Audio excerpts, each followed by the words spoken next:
तो अब अगला भाग देखिए। अरे यह क्या, कोई सांड डोंकता चला आ रहा है।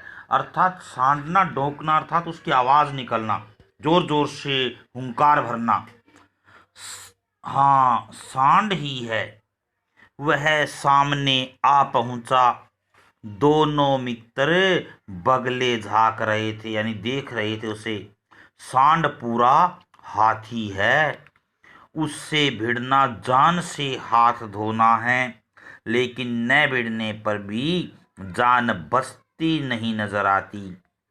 इन्हीं की तरफ आ भी रहा है। कितनी भयंकर सूरत है, यानी दोनों हड़बड़ा से गए, हैरान से हो गए और डर से भी गए। मोती ने मूक भाषा में कहा, बुरे फंसे, जान बचेगी, कोई उपाय सोचो कि इससे जान बच जाए, कोई इसका उपाय विचार करो, इसका उपाय सोचो। हीरा ने चिंतित स्वर में कहा, अपने घमंड में भूला हुआ है। आरजू विनती न सुनेगा, अर्थात विनती हमारी नहीं सुनेगा। भाग क्यों न चले, भागना कायरता है, तो फिर यही मरो। बंदा तो 9 2 11 होता है, अर्थात वो मुहावरे का अर्थ है 9 2 11 होना, भाग जाना। और जो दौड़ाए अर्थात दो दौड़े, तो फिर कोई उपाय सोचो जल्द। उपाय यही है कि उस पर दोनों जने एक साथ चोट करें, यानी दोनों एक साथ ही उस पर प्रहार करें। मैं आगे से रगेदता हूं, यानी मैं आगे से उसको पीछे की ओर धकेलता हूं, तुम पीछे से रगेदो। दोनों दोहरी मार पड़ेगी तो भाग खड़ा होगा। मेरी ओर झपटे, तुम बगल से उसके पेट में सिंग घुसेड़ देना, यानी पास से सिंग घुसेड़ देना।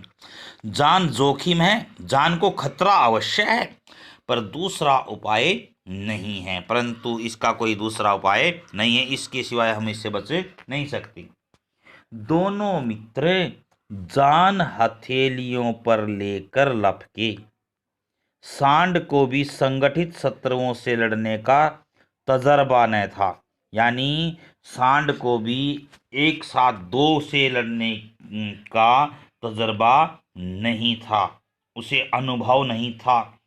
वह तो एक शत्रु से मल्ल युद्ध करने का आदी था, यानी मल्ल युद्ध पता है ना, जो दो व्यक्तियों के मध्य होता है, दो के बीच में होता है, उसे मल्ल युद्ध कहा जाता है। जो ही हीरा पर झपटा, मोती ने पीछे से दौड़ाया। सांड उसकी तरफ मुड़ा तो हीरा ने रगेदा।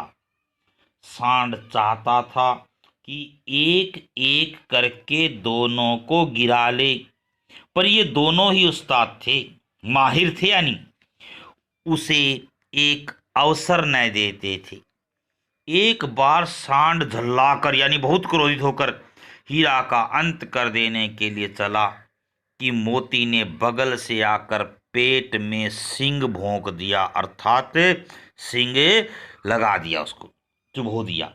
सांड क्रोध में आकर पीछे फिरा तो हीरा ने दूसरे पहलू में सिंग चुभा दिया।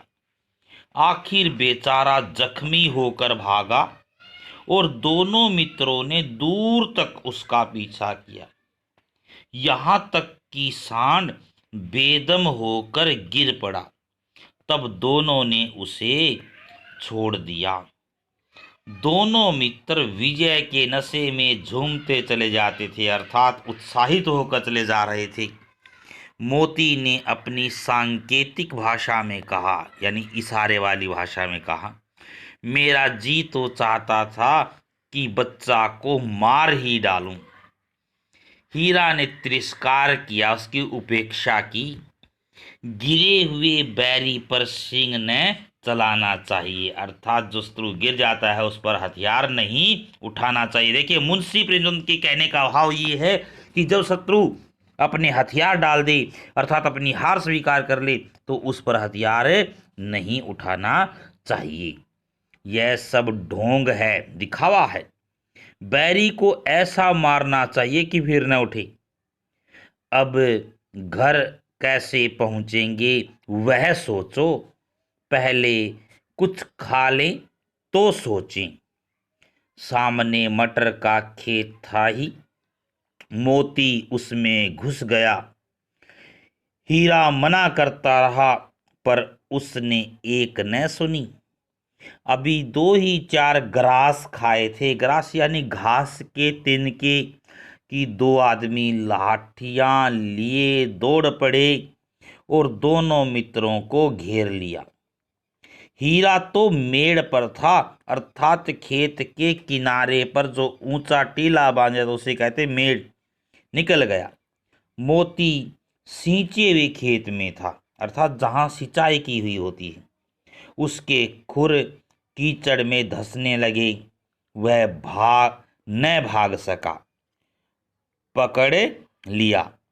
हीरा ने देखा संगी संकट में है, साथी संकट में है, तो लौट पड़ा, वापिस आ गया। फंसेंगे तो दोनों फंसेंगे। रखवालों ने भी उसे पकड़ लिया। प्रातःकाल दोनों मित्र कांजी होश में बंद कर दिए गए। अर्थात यहाँ पर प्रश्न आएगा बच्चों कि कांजी होश किसे कहा जाता है।